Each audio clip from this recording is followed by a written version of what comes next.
The alarms had not gone off, but Commander Rafe Linton knew something was wrong the moment the first alien freighter drifted into orbital Dock 7.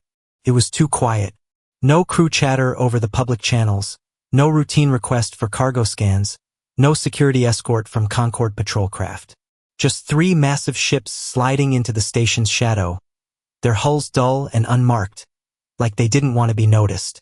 Rafe leaned against the observation rail, pretending to sip his coffee, eyes tracking the freighters through the wide viewport. They moved slow, careful, as if carrying something delicate, or dangerous. The docking beacons lit up one by one, green for clearance, and Rafe felt the hair rise on his arms. He had seen smugglers, warships, refugee carriers, but these ships didn't move like any of them. A quiet ping on his wrist console told him a secure channel was open. Control to Commander Linton, do not approach the new arrivals. The voice was flat, clipped, the kind used when someone's hiding something. He ignored it. The station's outer ring was busy, alien traders moving between hangars, cargo drones zipping overhead. Rafe cut down a service corridor, away from the main foot traffic, scanning for an unguarded access door. Dock 7's security was usually tight, but the patrol patterns were wrong today. Guards posted at the wrong angles, cameras turned to watch the main halls, leaving the service route blind. It was almost like someone wanted him to find a way in without being seen. When he reached the freighter's bay, the air was sharp with the smell of coolant and ozone. The outer hatch was open, the cargo ramp down. 2 tall alien dockhands with scaled, gray skin were hunched over a manifest tablet, talking in their own tongue. Rafe didn't understand the words, but he caught a phrase repeated twice. Human shipment. His grip tightened on the edge of the doorway. The dockhands moved off. Rafe slipped inside. The cargo hold was dark except for faint blue lights running along the floor. Crates were stacked in neat rows, but beyond them, rows of glass pods. Frost clung to the edges, the faint hiss of life support pumps filling the silence. Rafe stepped closer, heart pounding. Inside the pods were people. Humans. Men and women, young and old, all lying perfectly still.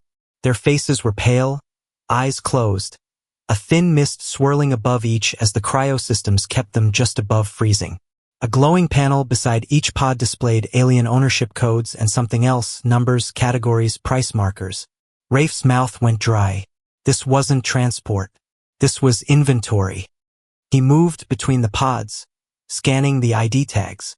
Names flickered in alien script, but he recognized Earth birth dates. He stopped at one pod halfway down the row, his stomach twisting. Inside was a woman with short dark hair, her face familiar. It took a second for him to realize why. He had seen that same face years ago in a family photo.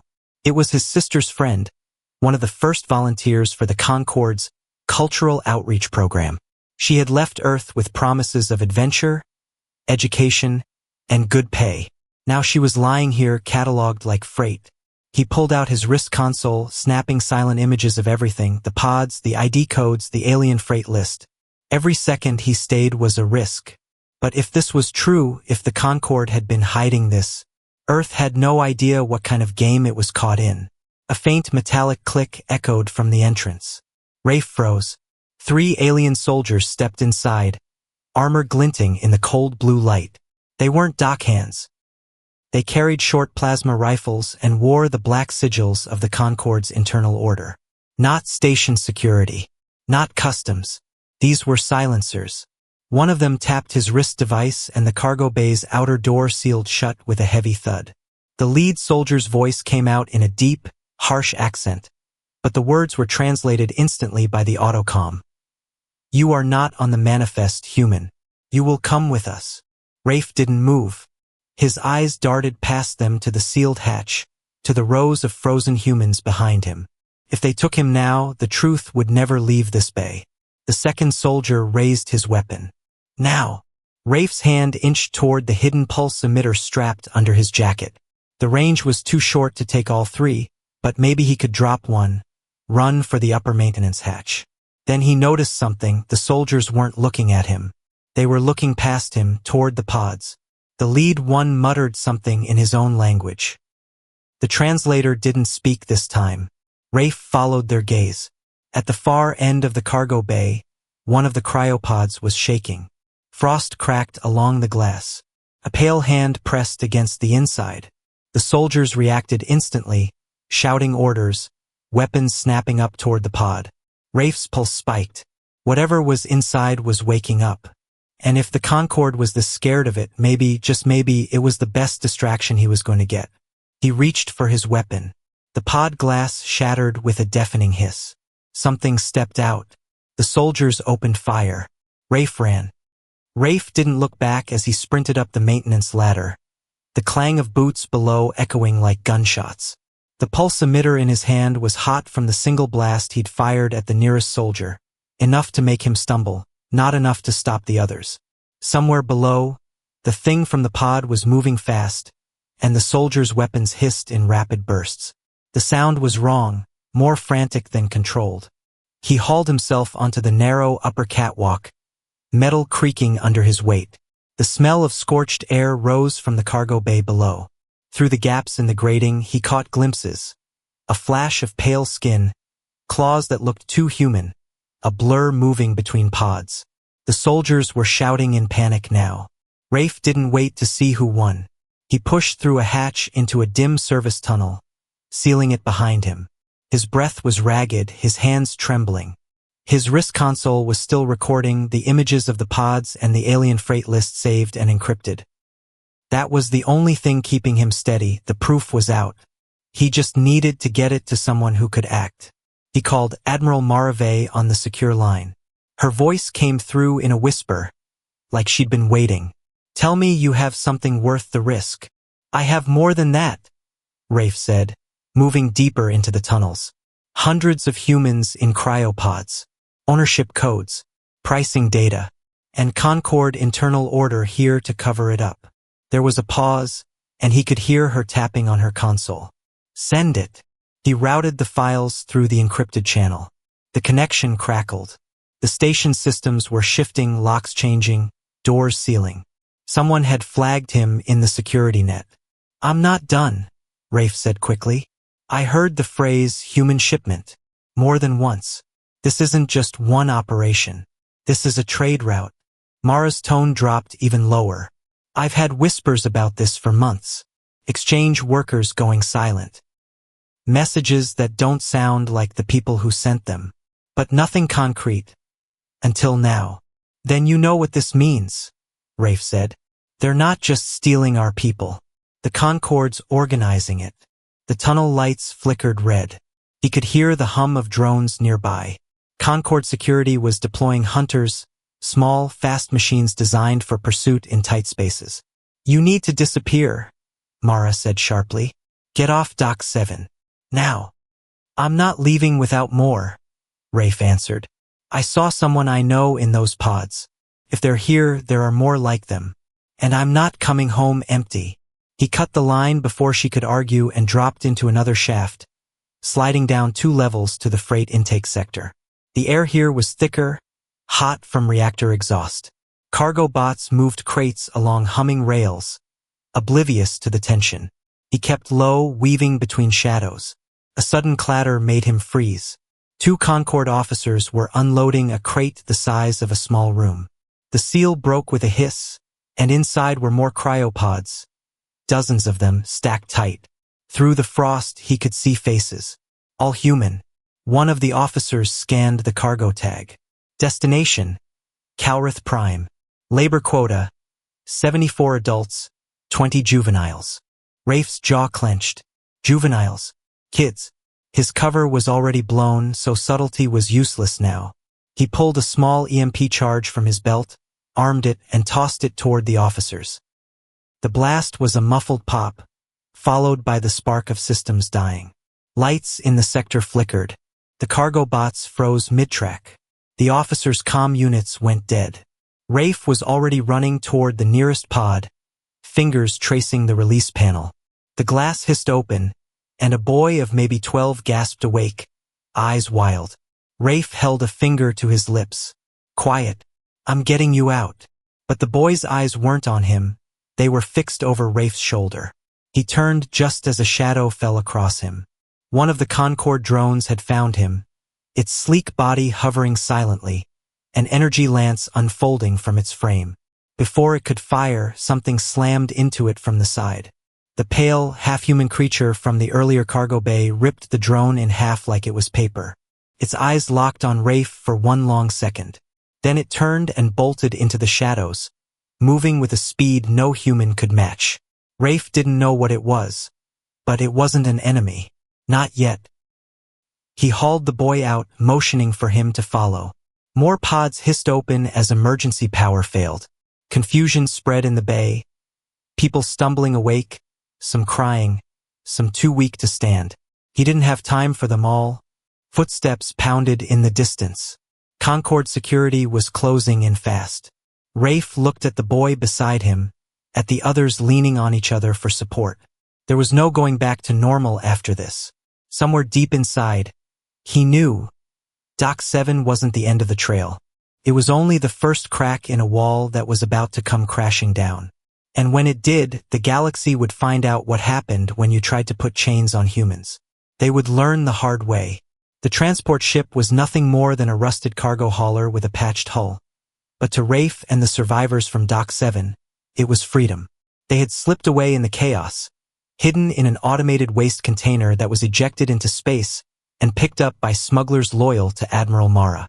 The stars stretched endlessly outside the small porthole, cold and silent. For the first time in hours, there were no alarms, no shouts, no pounding boots. The boy Rafe had pulled from the pod sat beside him, wrapped in a thermal blanket. He hadn't said much since waking, only giving his name, Aaron, and telling Rafe that his parents had been taken years ago. The others slept in the back of the hauler, exhaustion pulling them into uneasy dreams. A quiet buzz came from the ship's comm, Commander Linton. Mara's voice broke through, calm but edged with steel. "We're bringing you in. Prepare the others." Rafe looked out at the black, searching for any sign of where they were going. Then he saw it, at first just a faint shimmer against the dark, like heat ripples in space.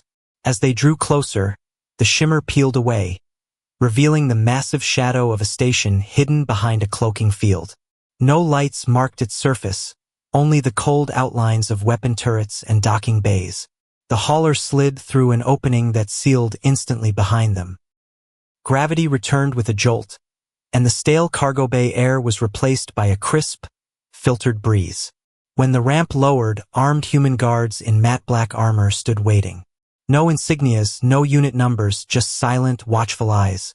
Mara was there too, her hair pulled back, her uniform plain and unadorned. She didn't waste time on greetings. "You brought me proof," she said, her gaze flicking to the boy and the others. "And witnesses." Rafe stepped down the ramp. Dock 7 was just one link in a chain that stretches across the Concorde. "They've been hiding this for decades." Mara nodded once. "Then you're ready to see why we've been preparing for decades." She led him through the station's inner corridors. Everything here was built for function. Steel bulkheads, reinforced doors, low lighting to hide them from scans. They passed rooms filled with engineers hunched over alien tech, scientists in sealed labs working on projects Rafe didn't recognize, soldiers drilling in silence. They entered a wide chamber with a glass floor that looked down into a massive vault. Rafe stopped in his tracks. Below him, on rows of reinforced platforms, sat weapons unlike anything he had ever seen. Mara's voice was low but steady. "We call them polymorphic nanites, programmed to eat Concorde ship alloys and nothing else. We've been seeding them onto their worlds for years, hidden in shipments, disguised in trade goods, even smuggled in by volunteers. They're dormant now. All they need is the signal." Rafe stared at the swarming, shifting mass below. "How many worlds?" "Hundreds," Mara said. "And that's just one piece." She brought him into another chamber where a holographic web of light stretched across the room. Thousands of lines connected glowing points, planets, stations, trade hubs. "This is the Concorde's quantum net," she explained. "Every jump, every transmission, every fleet movement runs through it. We have a virus mapped to their protocols. Once it's inside, it spreads in seconds, shutting down navigation, life support, defense grids. Rafe looked at the lines pulsing with faint energy. How did you even get access to all of this? Mara gave a thin smile. The Concorde wanted human engineers. They got them. Our people fixed their ships, built their comm relays, repaired their weapons. And while they worked, they mapped every weakness. They moved to a smaller lab where a woman in a sterile suit stood behind a glass barrier. Inside, sealed vials of clear liquid were arranged neatly. She looked up as they entered. This is Dr. Selin, Mara said.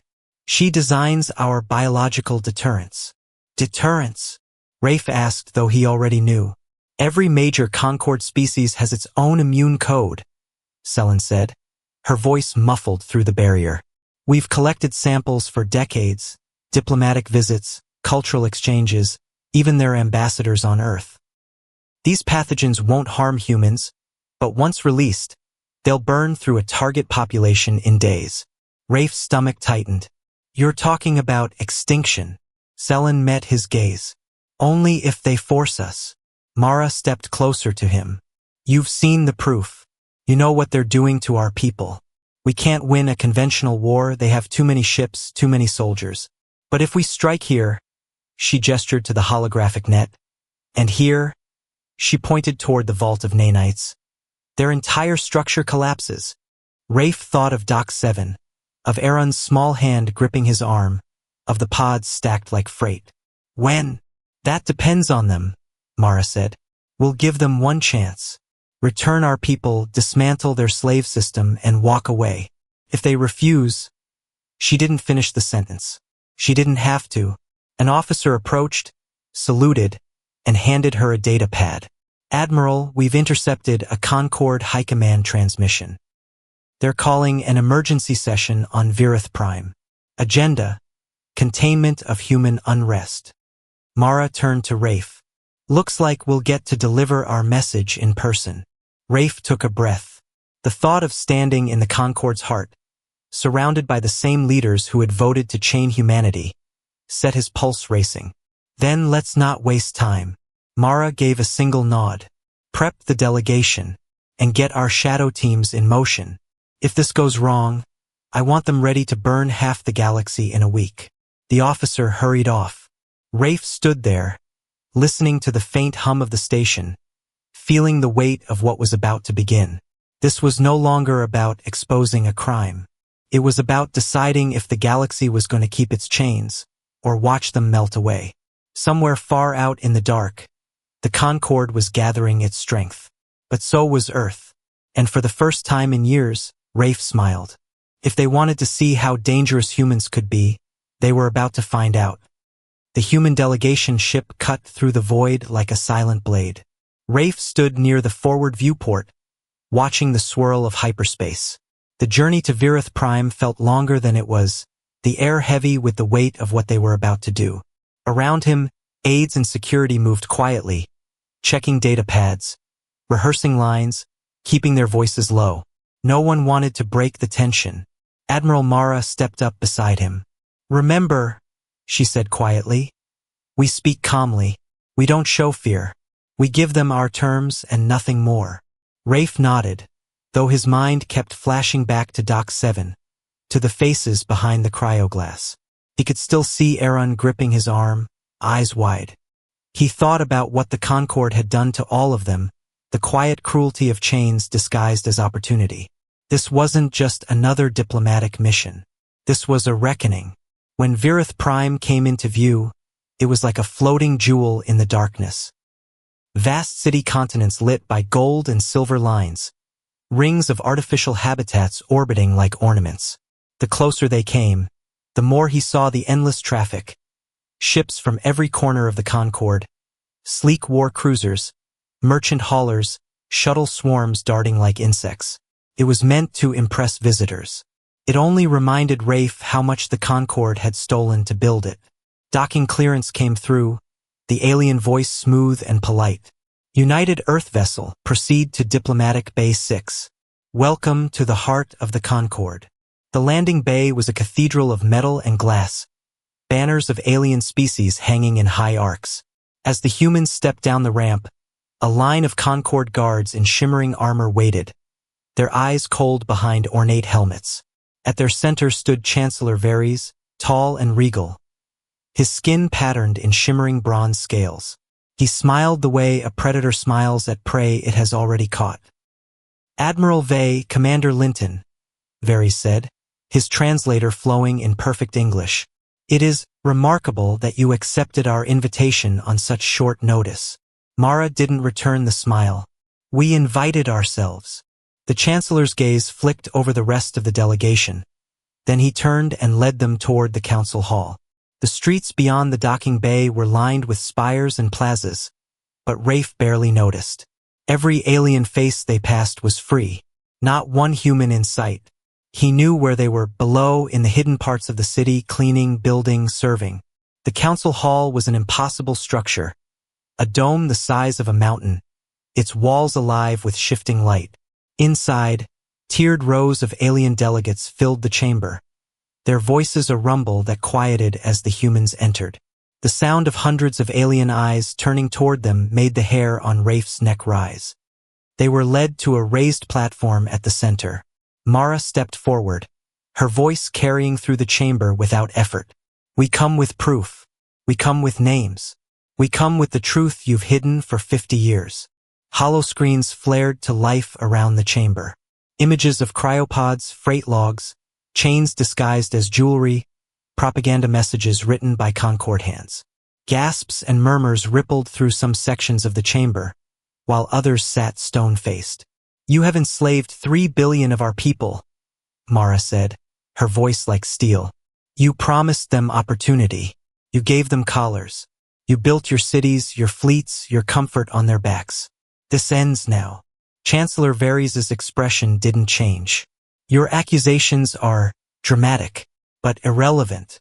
Humanity was brought into the Concord to serve, and you serve well. That is your place. It is the way of civilization." Rafe stepped forward before Mara could answer. "And if we refuse that place?" The Chancellor's eyes narrowed. "Then you will be reminded of your limits. You are one world with a fraction of our fleets. Refuse, and you will not survive the season." Silence fell. Mara let it stretch until the chamber felt like it might snap. Then she said, "You have 15 days. Return every human to Earth. Dismantle your slave system. Compensate those you've taken from us. Or the Concord will see what humanity does when backed into a corner." A wave of laughter rolled through the chamber, cruel and dismissive. Delegates whispered to each other, mocking smiles passing between them. Varys' voice cut through the noise. 15 days? And if we ignore your demands?" Rafe didn't look away from him. "Then we will not ask again." The Chancellor's smile returned, but there was a flicker in his eyes, something almost like doubt. He turned his back on them, signaling the session's end. The guards moved to escort the humans out, but Mara raised her voice one last time. "Consider this your only warning," she said, her tone cold enough to frost metal. "We will not send another." Outside the hall, the city's bright streets felt strange, as if the sunlight here was too clean, too perfect. Rafe glanced at Mara. "They didn't take us seriously." "They will," she said, already striding toward the shuttle. "The moment Phase 1 begins, they'll remember this day for the rest of their short lives." As they lifted off, the planet shrinking behind them, Rafe's wrist console pulsed with a secure signal. He didn't need to check who it was from. The message was short. "All teams in position, awaiting your command." He looked out at the stars and thought of the boy Aaron, of the millions still in chains. 15 days was generous. In his mind, the countdown had already started. When it reached 0, the Concord would learn the truth. Humans didn't bluff. The 15 days passed faster than anyone expected. Out on the edges of Concord space, alien fleets kept moving, building their strength, sure that humans would break first. On Earth and across the hidden stations, the mood was different.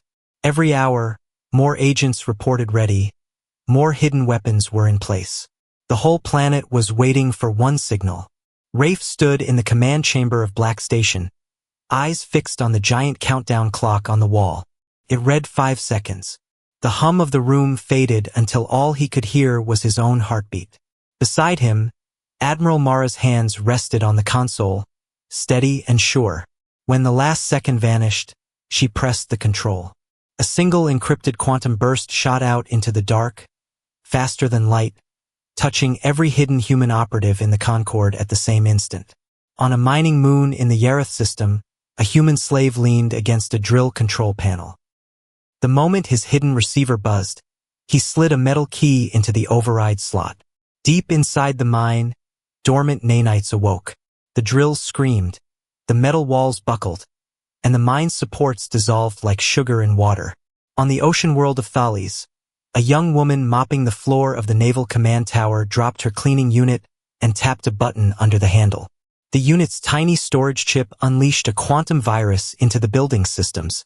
Lights went dark, security locks froze, and the alien admiral's communication screens filled with static.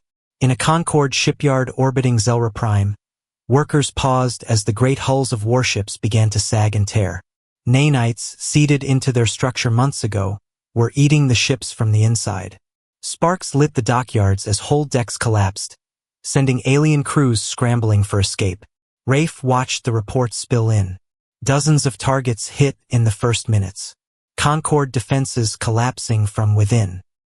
Every strike precise, planned, and timed to keep the aliens from guessing where the next blow would fall. Sector 9 just went dark. An operator called out. Fleet yards gone. Their jump gate is offline. Thales' command tower is under human control, another reported. Mara's voice was calm. Keep the pressure on. No delays, no wasted moves. Make them feel us everywhere at once. Rafe thought of Doc 7, of the quiet horror of those pods. Now, all across the galaxy, those same halls and bays were chaos. Humans who had been trapped for years were smashing locks, taking weapons and running for freedom. Others were seizing control of factories, spaceports, and research stations. In the Concorde capital, Chancellor Varys was in his office when the first alarm sounded. Reports came in from every corner of their empire.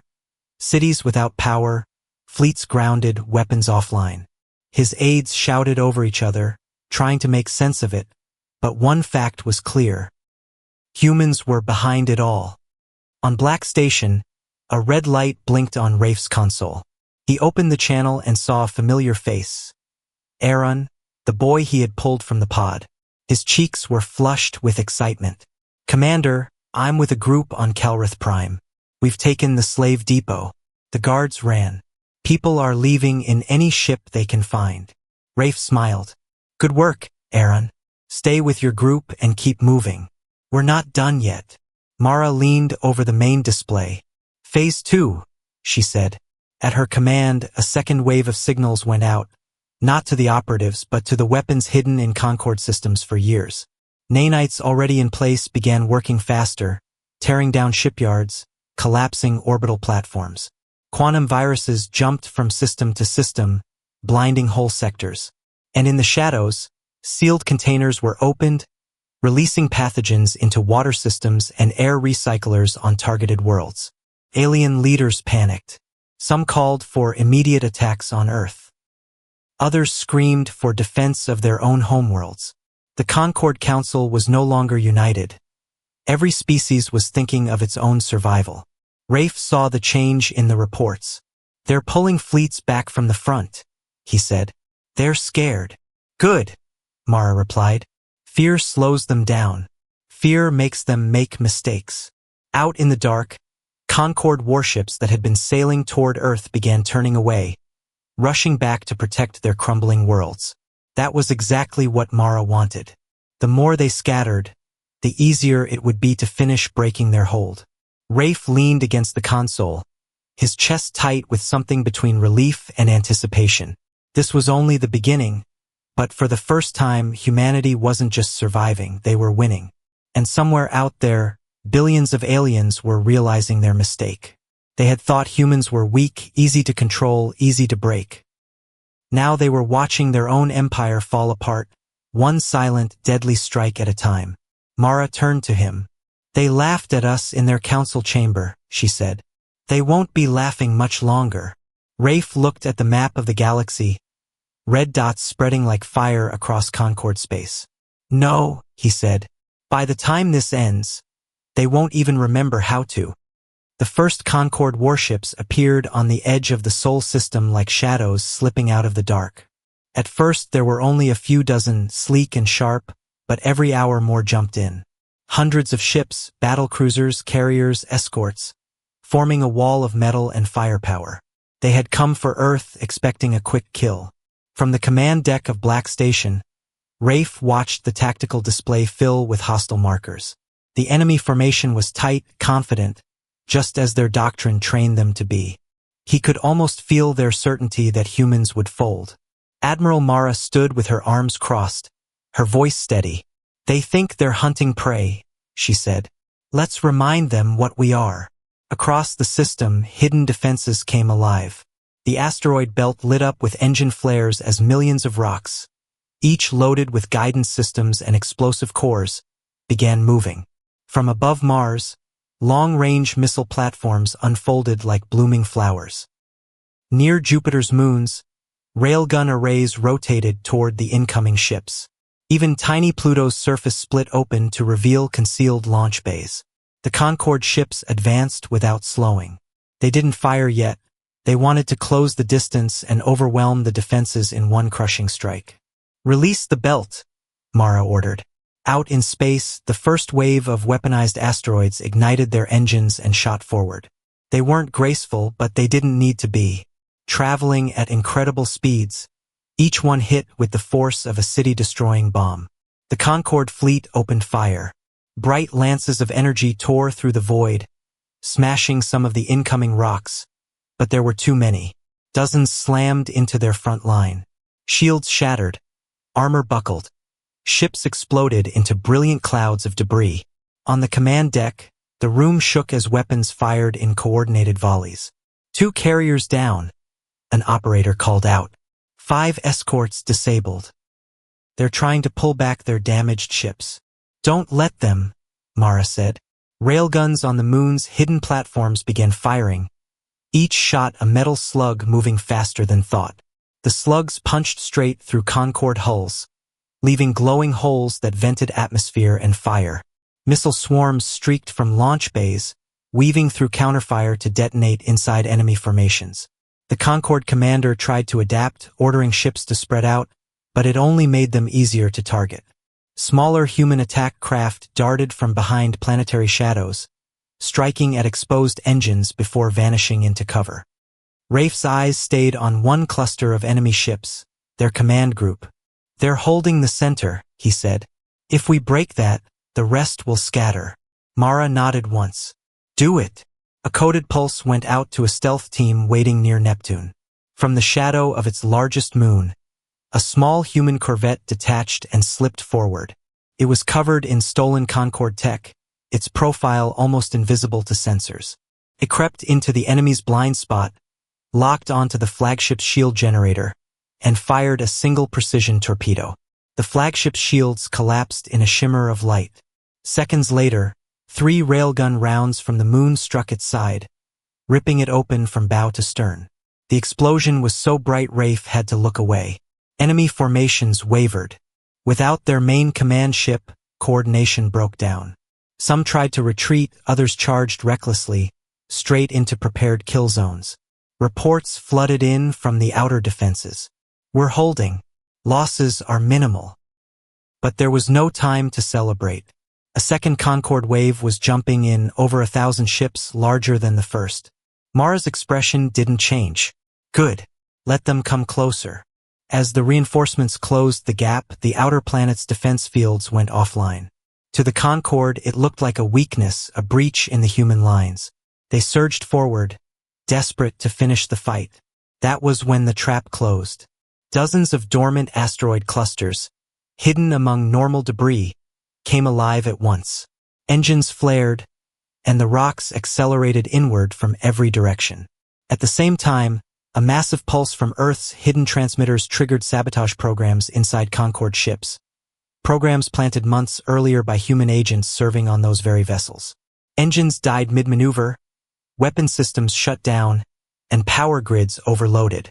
The advancing wall of ships broke apart in confusion just as the asteroids hit. The void lit with chain reactions of fire and molten metal. Rafe watched the enemy markers vanish from the display one after another. "They're done," he said quietly. "Not yet," Mara replied.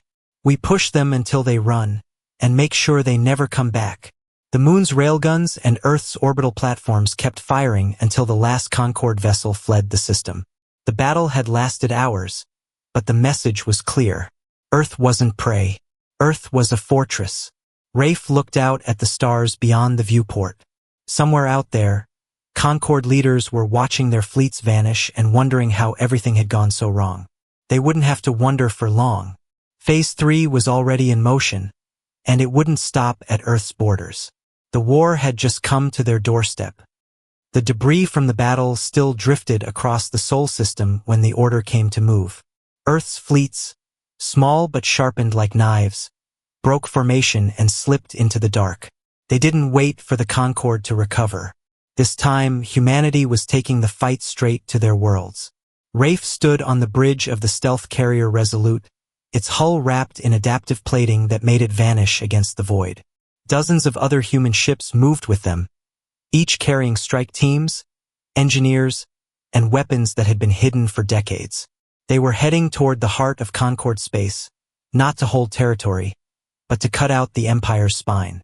Admiral Mara's voice came over the fleet channel, calm and steady. "Our targets are the shipyards, the command hubs, and the worlds where our people are still in chains. No speeches, no warnings. We hit them fast, we take our people, and we leave nothing for them to rebuild." The first target was Velrix Prime, a world ringed with massive orbital factories that fed the Concorde fleets. Human agents embedded there had already released nanites into the station frames. By the time Resolute dropped out of hyperspace, the defenses were crumbling. Railguns tore through the remaining turrets, and boarding teams swept the docks. Rafe led one of those teams, moving through smoke-filled corridors lit by flashing red lights. In one storage bay, they found hundreds of humans locked in transport cages. The moment the doors were blown open, the captives stumbled out, some crying, some just staring in disbelief. "You're safe now," Rafe told them. "We're taking you home." Word spread quickly across the galaxy. Human fleets were striking in every sector at once. Concorde governors fled their posts, military outposts went silent, and species that had once laughed in the council chambers were begging for mercy. But not all were enemies. Some alien races, themselves once enslaved by the Concorde, rose up alongside the humans. Together, they tore down slave markets, shattered databanks, and erased the chains that had bound entire worlds. On the 5th day of the campaign, Resolute jumped into orbit over Virith Prime itself. The capital that had once shone like a jewel now flickered with scattered fires. Many of its fleets were gone, destroyed or recalled to defend other worlds. Still, its planetary shields hummed in defiance. From Black Station, Mara gave the order. The quantum virus spread into the capital's grid through hidden relays placed years ago. The shields faltered, then died. Human railgun fire pounded the surface, smashing military installations and cutting through the council's strongholds. Rafe's team landed near the council hall.